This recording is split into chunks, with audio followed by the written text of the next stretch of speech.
Shalom Aleichem. This video is both for beginners and the from birth, so please watch the entirety of this video, as the information I'm going to be sharing with you is unfortunately so unknown in mainstream Orthodox Judaism. Midrash, from the three-letter Hebrew root, Dalet Reshin, means to search or seek out, in context, to interpret. In rabbinic literature, the purpose of Midrash is to expound upon biblical Pesukim verses, using a system of hermeneutical rules, like those 13 midot of Rabbi Ishmael. To my knowledge, the earliest place you can find the word Midrash in Scripture, or Tanakh, is 2 Chronicles 13:22. Now there's legal and non-legal Midrash. Today I'll be focusing on the latter. Aggadah, or Aggadata, whichever you prefer. Stories that are not dependent on any scriptural Pesukim, but of course still contain much value. Thus, the modern Hebrew definition is not exactly accurate, although it's not entirely wrong.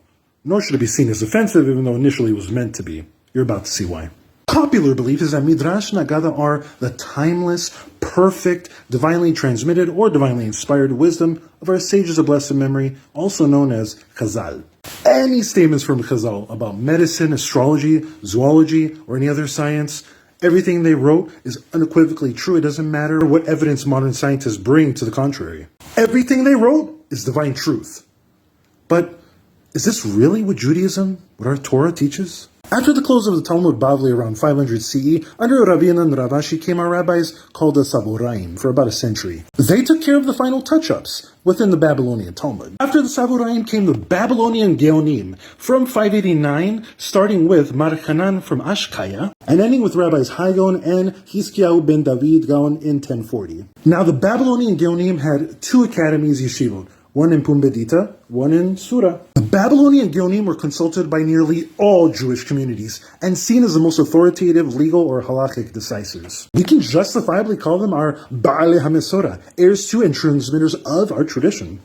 If we want to know what Judaism really teaches, we have to check as far back as we can what our rabbis taught. And in our case, that leads us to the Geonim. From the 10th century, Rav Sharira Gaon taught in Osar HaGeonim Chagiga Sefer HaEshkol 247. Midrash and Aggadah are conjecture, the science and wisdom of their times. In other words, not divinely transmitted information from generation to generation, nor divinely inspired information. Rav Sharira Gaon further wrote, that which seems correct, supported by the intellect and scripture, we accept.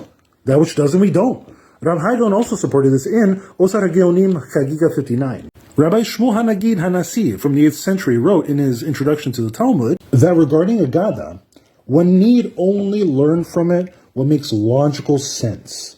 In halakha, legal matters, we accept the words of Chazal, but in Midrash and Aggadah, we learn what we find acceptable from the conjecture of our sages, and need not rely on the rest.